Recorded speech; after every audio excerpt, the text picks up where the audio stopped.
Microsoft Enduro Tribuang Enduro. À ce stade, nous devrions accélérer jusqu'au feu car il n'y a pas de feu. Contrôle de wheeling. André, que se passe-t-il ici aujourd'hui? L'homme de Ducati m'a appelé. Pologne, c'est vraiment une histoire cool. Et idiot, tu n'as pas encore roulé sur cette Multistrada Enduro? J'ai roulé, mais tu n'as pas essayé la nouvelle. Mais quand j'ai roulé sur l'ancienne, j'ai aussi roulé sur la nouvelle. Allez, vas-y, essaye-la. J'en ai pas envie parce que je l'ai déjà essayé. Allez, essaye-la. Tu verras, mais elle est meilleure là, parce que ce moteur était meilleur. D'accord, donne, je vais l'essayer. Je le ferai spécialement pour vous. Matériel. Elle s'appellera Multistrada Enduro.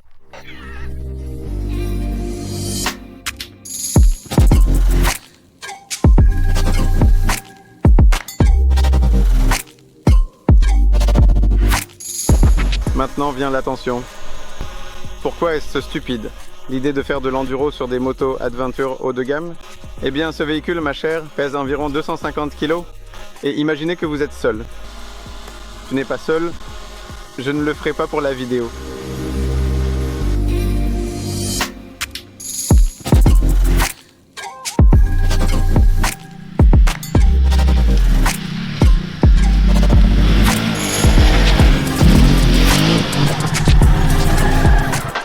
J'ai d'ailleurs une théorie. Si ce n'est pas un hobby collectif, mais juste une activité solitaire, faire de la moto, emmener un gros adventure dans les chemins, c'est du pur masochisme, rien d'autre. Parce que c'est un modèle de tourisme, après tout. Je comprends, quand je pars à l'aventure quelque part et que tu es avec des potes, tu te dis « Oh non, on ne peut pas passer, il y a un obstacle. » Eh bien, ces motards sont capables de passer devant. Mais chercher des aventures du genre, je vais m'engager ici et je ne pourrai pas sortir, alors je propose de trouver des conditions pour lesquelles la Multistrada, l'Enduro et toutes les motos Adventure ont été créées, c'est-à-dire un petit chemin par exemple. André, j'ai même une gourde finalement. Allons quelque part, qu'au moins une moto roule à plus de 20 km/h parce que non, je vais devenir fou. Quoi Philippe, le Saoudien? Le Saoudien.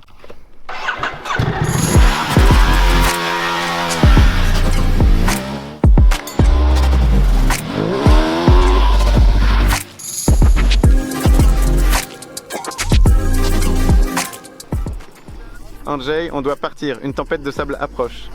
Ça s'est un peu creusé. Et ça laboure un peu au lieu de juste glisser. Apparemment, les poussières d'Afrique, du Sahara, quand elles traversent l'Atlantique, elles fertilisent carrément l'Amazonie. Carrément. Il suffit d'un chemin de gravier bien plat. Et je me rappelle pourquoi j'aimais la Multistrada Enduro. Cette moto est aussi absurde qu'elle est géniale. Parce que, théoriquement, pourquoi aurais-tu besoin d'une moto tout-terrain qui pèse 1 million de kilos et... C'est une question pour tous les fabricants. Pourquoi font-ils ça? Et une question pour tous les gens. Pourquoi les achètent-ils? Eh bien, ils les achètent pour les utiliser en tournée, pour être simplement à l'aise. Mais la vérité est la suivante. Si la Multistrada, eh bien peut-être... Exactement, ou quelques autres. Eh bien, la Multistrada est spécifique. Eh bien, parce que c'est du feu sur l'asphalte, nous y reviendrons dans un instant, mais... C'est impossible qu'une moto que tu considères comme une bête, un super engin pour l'asphalte, au moment où elle arrive sur du gravier et que tu actives le mode enduro, elle avance sacrément bien et elle reste relativement facile à contrôler. Et ici, je dois quand même admettre que d'accord, j'ai bien fait de me laisser convaincre parce que ce moteur est adouci. Avec l'ancienne Multistrada à 2500 tours minute, c'était vraiment très difficile à conduire. Il fallait faire monter la moto dans les tours pour qu'elle fonctionne. Ici, la courbe de couple elle est beaucoup plus douce. Ce moteur semble un peu plus léger à l'intérieur. Beaucoup plus convivial, mais pas moins puissant, voire même plus puissant. Donc c'est vraiment cool. Allez, viens Philippe, je vais te montrer toutes ces choses. Ça fonctionne vraiment bien parce que là, on est en mode enduro. J'ai désactivé le contrôle de traction. Mais maintenant, justement, on est dans un virage. Alors on va essayer de voir comment ça réagit avec différents niveaux de contrôle de traction. La puissance du moteur. En mode enduro, la puissance est réduite. Et la réponse est plus douce, mais c'est la puissance qui est réduite, pas le couple. Parce qu'en tout terrain, on a besoin du couple. Avant tout, il ne manque pas de puissance sur le gravier. Et le DTC. Regarde, c'est génial, parce que plus t'en mets, plus tu as de modes. Et il y en a 8, si je me souviens bien. Oui, et regarde, c'est comme ça. Ça t'indique que c'est pour le mouillé et que c'est sûr, stable. Et plus tu descends, plus c'est pour la route, et encore plus bas, c'est pour l'off-road. Les deux derniers sont pour l'off-road. Et que c'est stable, et que c'est performant. Et là, ce n'est vraiment pas drôle. Ce n'est pas qu'on sait conduire, bien sûr. Écoute, je vais faire comme ça. Parce que en mode wet, ça va couper tout de suite. On va voir comment fonctionne l'anti-pétanage en mode Triby Road sur 5.4. Ici, à la sortie du virage, puis je passerai en mode off-road sur le niveau 1, parce que c'est celui qu'on utilisait lors des tests à pleine puissance, parfois en off-road, c'est-à-dire avec le contrôle de traction. En mode 1, c'était marrant, et ensuite je le désactive, et c'est un petit run en 3.1. Et ici, on a encore l'ABS. Oui, l'ABS aussi, d'accord. En fait, regardez, je roule tout le temps avec l'ABS. En mode 1, je ne le désactive jamais sur la roue avant. Ce n'était même plus une question de pneus routiers. Mais la vérité, c'est que même en tout terrain, même avec des pneus à crampons, on roulait avec cet ABS activé sur du gravier compacté parce qu'il fonctionne tellement bien qu'il suffit de serrer le frein et il réduit simplement la vitesse. Nous, on n'est pas capable de le ressentir aussi bien. Ce n'est que lorsqu'on se retrouve vraiment dans un terrain hardcore ou sur une surface très meuble qu'on peut essayer de le désactiver, mais je n'ai encore jamais rencontré une telle situation avec cet ABS. Là, il ne fonctionne pas. Quick shifter, bonne suspension. Ah mince, regardez tout ce qu'il faut dire sur ces motos, parce que vous savez, la suspension est semi-active. Et bien sûr, ici il y a un câble, et à l'arrière aussi il y a un câble. D'ailleurs, la précontrainte se règle aussi électroniquement, à l'arrière, parce qu'à l'avant tu dois le faire manuellement, mais bon, à quoi bon y toucher de toute façon. Ici c'est pareil, vous voyez. En plus du fait que maintenant, en mode enduro, la suspension fonctionne en mode enduro, tu peux aussi en plus régler sur soft test, softer, medium, harder pour la performance ou le confort. C'est dingue. Lequel choisis-tu? Honnêtement, moi je laisse la suspension telle quelle parce que ce sont des différences tellement minimes que c'est juste un gadget. Sur l'asphalte, tu le ressens plus, tu sais, quand c'est irrégulier ou lisse, la moto flotte un peu plus ou alors elle est plus stable. Mais en tout terrain, eh bien, dans ce mode enduro, peut-être que si je roulais sur des racines, je réglerais pour que ce soit plus souple. Mais vous savez, ce n'est pas un enduro de compétition. Ici, on n'a pas besoin de toucher au réglage parce que ça n'influencera que 1/10 de seconde sur notre temps autour. Donc, moi, je laisse comme c'est, je roule simplement et j'y vais, je prends le virage, on verra bien. Et on commence. Par quel mode? Maintenant? Oui, on roule tout le temps en enduro parce que c'est la réaction des gaz qui compte. L'un roulait tout le temps. Oh, tu entends Pat? Parce que c'est un tour électrique. Ici, vous avez un potentiomètre et ici, vous avez un moteur qui ouvre les chariots. Et je sais que quelqu'un dira que ce n'est pas nul parce que c'est un ordinateur. Mais un ordinateur. En travaillant avec le contrôle de traction, il sait exactement combien donner pour que cette moto glisse comme elle le devrait. Quoi? Je le présenterai bientôt? D'accord, Andrew. Merci. Alors enregistrez-le. J'enregistre, tu enregistres, tout le monde enregistre. Tomek prend des photos. Ou ils prennent des photos. Je prends des photos en ce moment. Si quelque chose arrive, criez.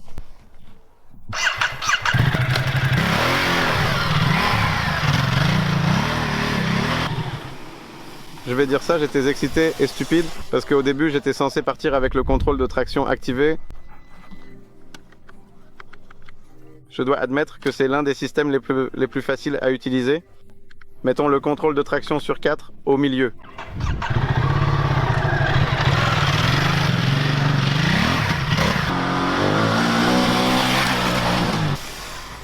Comme on peut le voir sur l'image jointe, la moto a fait... Là j'ai mis tout l'accélérateur et il a fait bop bop bop bop. Il a maintenu la traction et s'est éloigné. Jack Rancher. Vous voyez comment il a rompu? Il a senti. Bop bop bop. De mon point de vue, j'ai senti qu'il y avait bop bop bop bop. Mais ce n'était pas comme si la moto, tout à coup, tu sais, l'une glisse. Il a juste fait bop bop et il est sorti de là. Résumons donc. Et si on passait en mode off-road? En deuxième ou en première? En première. Non, attends, on va encore montrer un instant, comme maintenant, contrôle de traction. Parce que ce contrôle de traction vous aide à conduire sérieusement. Eh bien oui.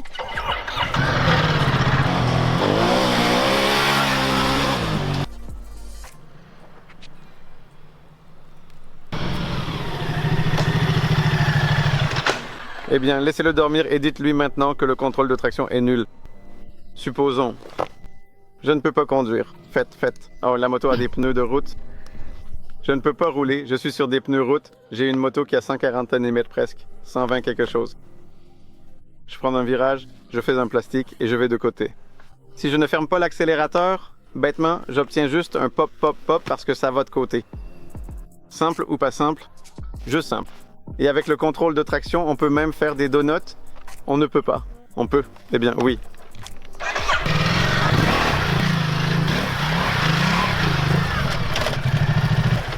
Le contrôle de traction ne gâche pas complètement ce plaisir. On ne peut pas, avec le contrôle de traction, tout va bien. Le contrôle de traction en mode 1 permet de se ridiculiser tranquillement lors d'un rassemblement moto. J'essaie de le relever moi-même. Mais ce n'est pas comme ça, tu dois...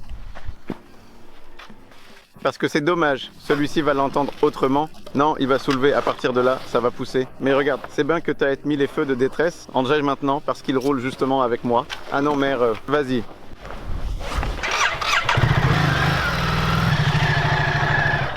Et maintenant, il faut faire attention à ça. Regarde au repose-pied et au levier. Le changement de vitesse est en mode enduro. Donc si tu fais comme ça, il ne se passe rien.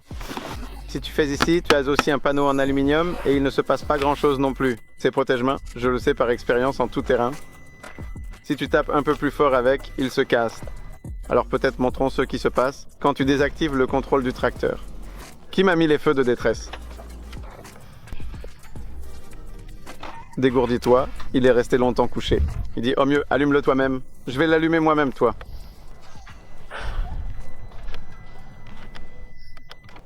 Démarre. Une fois.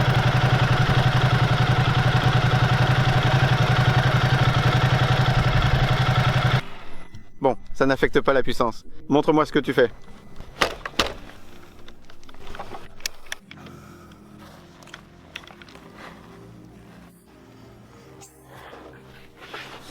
J'ai dû payer un supplément lorsque je l'ai récupéré. Eh bien, intéressant. Tu l'as déjà mis? Non, absolument pas. Oh, attends, c'est vrai. Cordialement, j'ai un ingénieur, Tomek. Merci. C'est simple. J'ai dû le retirer. Il ne s'est pas cassé, il s'est déconnecté. Et maintenant, le mode riding. Enduro DTC désactivé.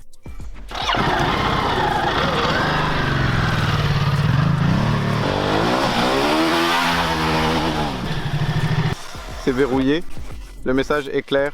Quand tu apprends, et c'est sympa sans contrôle de traction. Mais pour apprendre, c'est bien qu'il y ait un tel contrôle de traction. Allons sur l'asphalte, parce qu'en réalité, cette moto domine sur l'asphalte. Elle lève la roue, elle fait un stoppie. Je crois que j'en ai fait, mais elle n'aime pas ça. Ne lui faisons pas ça. La Roche Terca n'aime pas non plus.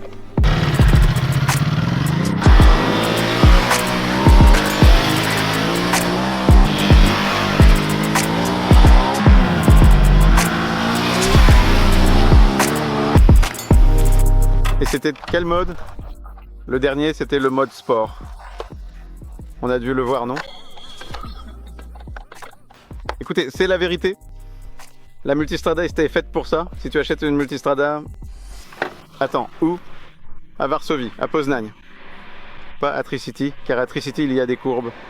Partout où vous devez vous rendre dans un coin, au moins à quelques centaines de kilomètres, c'est probablement pour cela que vous l'achetez. Multiroute. Je sais que j'aime vraiment la Multistrada. Il tourne dans les coins. Et voici une note, Multistrada Enduro, parce que je l'ai déjà écrit à l'époque, il y a longtemps, dans le test. Nous fournirons même un lien vers ce test, car le châssis n'a pas changé là-bas. Géométrie. Ils ont changé la géométrie de S et j'ai affirmé que cette géométrie est plus agréable à conduire que celle du 1260S. Parce que l'empattement est plus long, la roue avant est plus grande, et pour moi cela aide justement à changer de direction. Mais la moto était plus stable, on est plus en mesure de contrôler cette puissance un peu plus par nous-mêmes. Et ici, vous voyez, sans contrôle de traction. Sur un asphalte comme celui-ci, ça se verrait tout de suite, c'est-à-dire peut-être pas tout de suite. Je roulerais simplement à 1/4 de gaz et je me contenterais de passer doucement. Si la moto glissait, je pourrais garder le contrôle. Si je restais concentré tout simplement, vous voyez, comme ça. Et le voilà de retour est déjà classe. Oh mon Dieu, comme j'aimerais qu'on ait, vous savez, poche ici. Parce que cette moto est vraiment l'un des SUV de tourisme les plus maniables. Lui, tu peux devenir si complexe.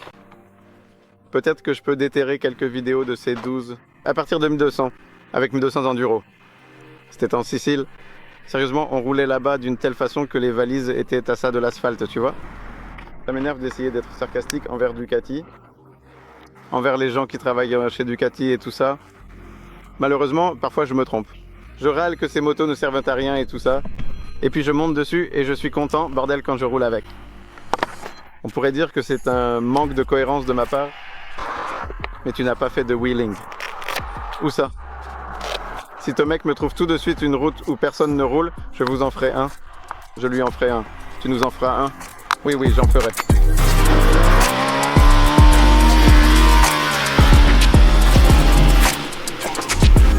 Content? Philippek, c'est comme un enfant, il faut lui faire un wheeling et... Oh, très bien, très bien. Enfin, ce n'est pas... C'est relativement facile de faire un wheeling avec, mais ce n'est pas la sensation la plus agréable du monde, tu vois. On peut le faire en étant assis. Oui, mais là, on ne voit rien. Il est très agressif, donc il faut être très prudent. Il y a les gaz, et là, c'est une bête, ça part tout de suite. Il faut vraiment être ultra précis avec cette moto. Résume cette moto en 3 mots. À quoi me sert cette moto? Non, ça fait 4 mots. Mais honnêtement, pour répondre à la première question, à quoi nous sert la Multistrada Enduro? Il y a plusieurs arguments en faveur de cette moto. Je pense que le premier, c'est ce drapeau. Si tu veux une moto vraiment unique, malgré tout, les regards se tournent le plus souvent vers l'Italie. Et Ducati est en ce moment clairement ce qu'il y a de mieux en matière d'italianité. Que dire de plus? C'est une moto pour ceux qui aiment ce qui est unique. Je ne croirais pas en la Multistrada, au concept même de Multistrada, si je n'avais pas été à plusieurs reprises dans des endroits où il y a vraiment des routes exceptionnelles pour rouler. Et là-bas, on voit vraiment que la Ducati Multistrada commence à sérieusement grignoter du terrain. Elle commence à s'imposer solidement dans le segment Adventure. Tout cela grâce à ses caractéristiques. Les qualités routières, parce que, eh bien, c'est ce que nous n'avons pas pu voir aujourd'hui. Vous devez me croire sur parole, cette moto est tout simplement exceptionnelle pour rouler dans les virages. Et en plus, ce nom Enduro, étonnamment, n'est pas du tout exagéré. Je me souviens avoir ri la première fois que j'y suis allé. Lors de la présentation, nous roulions justement sur des pierres, sur les cailloux siciliens, et je me disais, mince, la Multistrada ici, elle va forcément se casser. Étonnamment, elle ne s'est pas cassée, vraiment, c'était rapide, vraiment sympa. Et ici aussi, on le voit sur un terrain sablonneux. On peut aussi rouler avec une telle bête sur des pneus entièrement routiers, et tout cela sûrement grâce à cette électronique fantastique. Alors, la Multistrada? Eh bien, je ne la mettrai certainement pas dehors du garage, ça c'est sûr. J'essaie de m'en éloigner parce que c'est vraiment très cher. Une moto très lourde, qui chauffe beaucoup, ce qui la disqualifie un peu pour rouler en ville l'été. Sur la route, ça ne gêne pas, mais justement, c'est sur la route. Tomek a dit de la même chose que lorsqu'il s'agit de... Pour les longs trajets sur autoroute, si on aligne beaucoup de motos devant nous, la Multistrada sera en tête. C'est grâce à ce moteur que tu peux vraiment suivre. Il permet de rouler à très grande vitesse pendant longtemps et il procure un agréable massage. Le son est plaisant et ses vibrations ne sont en rien agaçantes. En fait, il n'y en a même pas tant que ça, car il n'y a pas trop de vibrations puisque cette moto tourne à des régimes assez tranquilles. Donc pour les longs trajets, cette moto est vraiment agréable à conduire. Comme nous l'avons vu ici, si on l'emmène sur un terrain léger, on va vraiment s'amuser. Si on l'emmène sur un terrain difficile, ça n'a pas de sens. Mais il y a des gens qui emmènent de grosses motos en tout terrain. Et là-bas, tout simplement, si on monte les bons pneus, elle s'en sortira sans problème. Alors, la Multistrada? Eh bien, c'est une alternative. Qu'est-ce qu'on peut dire de plus? Eh bien, pour la GS. Parce que si quelqu'un ne veut pas d'une GS, alors la Multistrada semble vraiment être un très bon choix. C'est en fait l'objectif de Ducati comme de tout autre constructeur. Grignoter un peu le marché de la GS. Mon conseil, c'est d'y aller, de l'essayer vous-même, de voir par vous-même. Et donnez-lui un peu de temps, car c'est une moto atypique. Il faut y aller, rouler sur l'autoroute, le sentir. Et ensuite, vous pourrez revoir ce que j'ai dit. Et commenter. Je serai curieux. Salutations, c'est moi André, j'étais là. Salut.